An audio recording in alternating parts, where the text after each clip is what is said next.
I think a lot of people doubt Microsoft, they doubt Xbox, and, I do that too. Just to be clear, I doubt Microsoft all the time. It's not that I hate Microsoft or anything like that.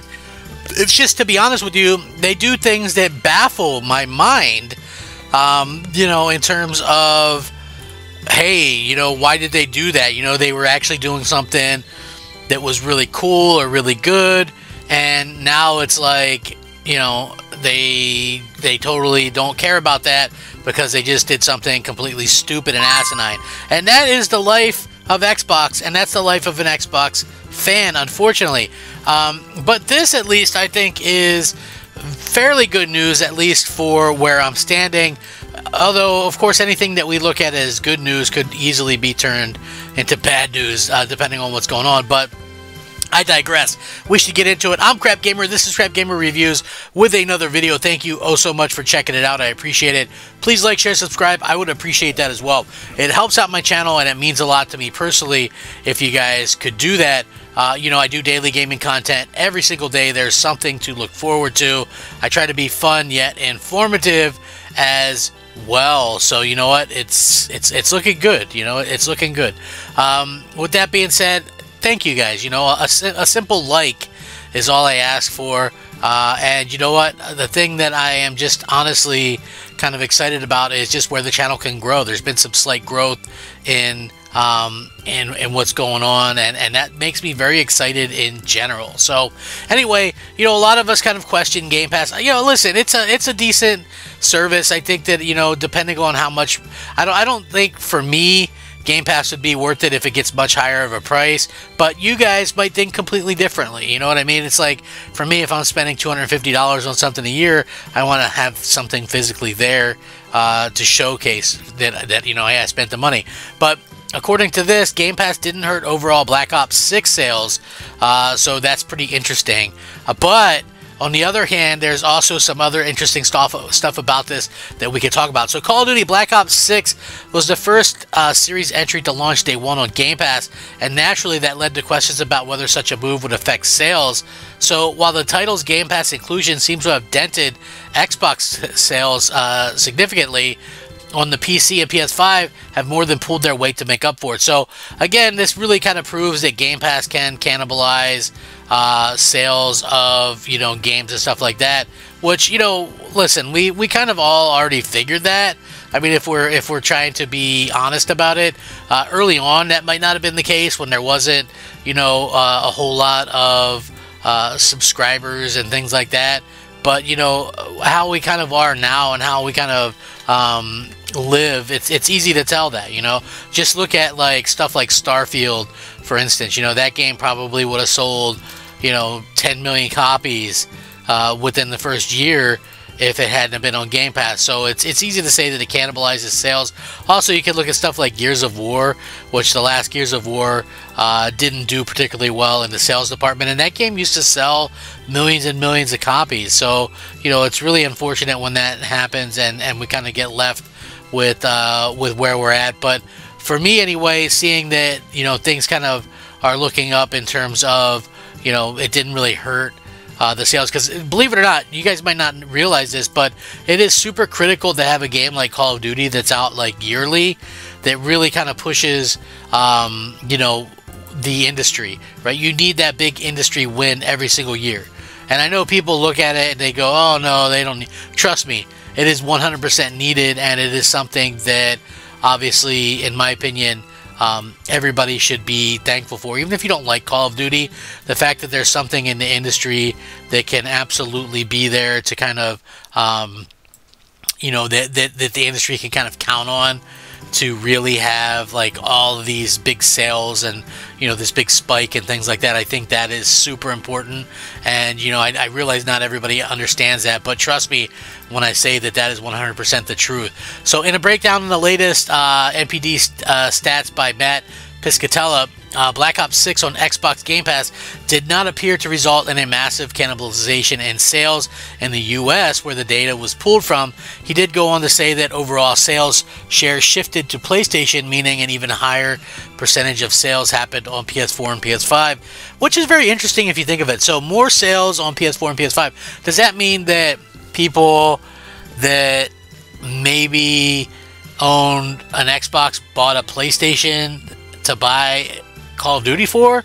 It's super interesting. So this is what he says. Call of Duty Black Ops 6 to Game Pass did a few things in the US. It resulted in a subscription spending boost, shifted share of the full game sales to PlayStation, and did not appear to result in a massive cannibalization of sales, and did not appear to provide significant boost to Xbox Series hardware. So again, there's a few things to take from this, right? And I know some people are going to probably take different things from it, but I think that it's odd to me that people just bought this, that more people bought it on PlayStation than ever before. It's like this huge bump, something like 82% of sales on the PlayStation 4 and 5 now. And that's crazy to me, meaning that people just bought more of it on sale. It didn't provide a boost to Xbox hardware either. Very interesting. The fact that Black Ops 6 seemingly didn't help Xbox console sales should be no surprise, I guess. The analyst says that despite the massive game launch for Microsoft, Black Ops 6 did not appear to provide a significant boost to hardware. You know, and especially since Microsoft's whole everything is Xbox bullshit anyway, according to Microsoft's new ad campaign. So all of this fresh US sales data backs up what a lot of people have heard from Xbox headquarters as well, that, you know, it was a very big launch and things like that. But again, seeing that it didn't really get any kind of boost at all, that to me is kind of weird. But again, I guess like maybe that should be, I don't know, like what would it take, you know, because I don't really think that, despite the fact that Microsoft is like, you know, your smartwatch is an Xbox, I don't think many people are playing Call of Duty that way. You know, I think, like, did people switch to PlayStation? If they had a PlayStation and Xbox and usually bought it on Xbox, or did they go out and buy it on PlayStation instead? It's like, to me, you know, like a lot of people will point to Game Pass as like this huge deal, and I can understand why some people like it, for sure. But again, Game Pass has been around for, you know, what, 7 years now, longer.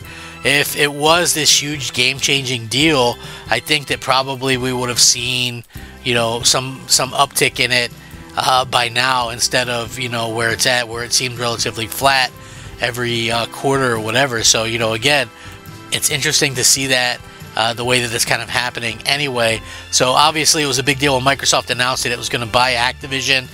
The company had some of the biggest IP in gaming, including Call of Duty, which everybody looks to kind of yearly, and the industry itself looks to yearly. This was the first one, day one, launching on Game Pass. While we know that the game has had some good sales, there's a lot of the like finer details and things like that. You know, they provide accurate data about gaming industry in the United States.